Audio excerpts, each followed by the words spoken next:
ప్రభుత్వం ఉద్యోగులు పింఛన్దారుల కోసం సరికొత్త ఆరోగ్య పథకాన్ని ఈ నెల జూన్ నుంచే అమలు చేయడానికి సన్నద్ధమైంది. దీని నిర్వహణ కోసం ప్రత్యేకంగా ఎంప్లాయీస్ హెల్త్ కేర్ ట్రస్ట్ ఏర్పాటు కానుంది. ఈ పథకం ద్వారా లబ్ధిదారులకు డిజిటల్ హెల్త్ కార్డులు, క్యాష్ లెస్ వైద్య సేవలు అందనున్నాయి. రాష్ట్ర ప్రభుత్వ ఉద్యోగులు పింఛన్దారుల చిరకాల ఆకాంక్ష నెరవేరబోతోంది. ఎంతో కాలంగా ఎదురు చూస్తున్న కొత్త ఆరోగ్య పథకాన్ని ఈ నెల నుంచే పూర్తి స్థాయిలో అందుబాటులోకి తెచ్చేందుకు ప్రభుత్వం అన్ని ఏర్పాట్లు పూర్తి చేసింది. ఈ పథకానికి సంబంధించిన తుది మార్గదర్శకాలను ఖరారు చేసేందుకు, అమల్లో ఎదురయ్యే సవాళ్లను అధిగమించేందుకు రాష్ట్ర ప్రభుత్వ ప్రధాన కార్యదర్శి కె రామకృష్ణారావు నేడు సచివాలయంలో ఉన్నతాధికారులతో అత్యున్నత స్థాయి సమీక్ష సమావేశాన్ని నిర్వహించనున్నారు. ఈ ప్రతిష్టాత్మక పథకం పారదర్శకంగా, జాప్యం లేకుండా సాగడానికి వీలుగా ప్రభుత్వం సరికొత్తగా ఎంప్లాయీ హెల్త్ కేర్ ట్రస్టును ఏర్పాటు చేయనుంది. ఈ ట్రస్టులో వాటాదారులందరికీ ప్రాతినిధ్యం కల్పించనున్నారు.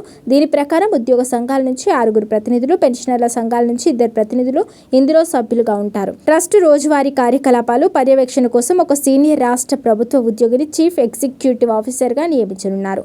ఈ ట్రస్ట్ కమిటీకి సంబంధించిన అధికారిక ప్రకటన సోమవారం నాటి సమావేశం అనంతరం వెలువడే అవకాశం ఉంది. పథకం లబ్ధిదారుల ఖచ్చితమైన గణాంకాల కోసం ఆర్థిక శాఖ ఇప్పటికే అన్ని ప్రభుత్వ శాఖలకు అత్యవసర సర్క్యులర్ జారీ చేసింది.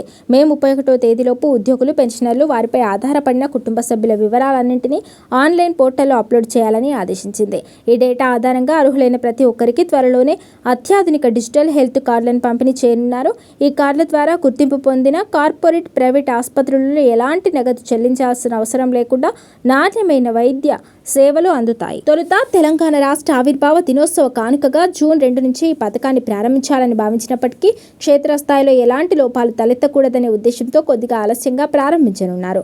పాత హెల్త్ కార్డుల అమల్లో ఎదురైన చేదు అనుభవాలను, ఆసుపత్రుల సహాయత నిరాకరణను దృష్టిలో పెట్టుకుని ప్రభుత్వం ఈసారి పటిష్టమైన చర్యలు తీసుకుంటోంది.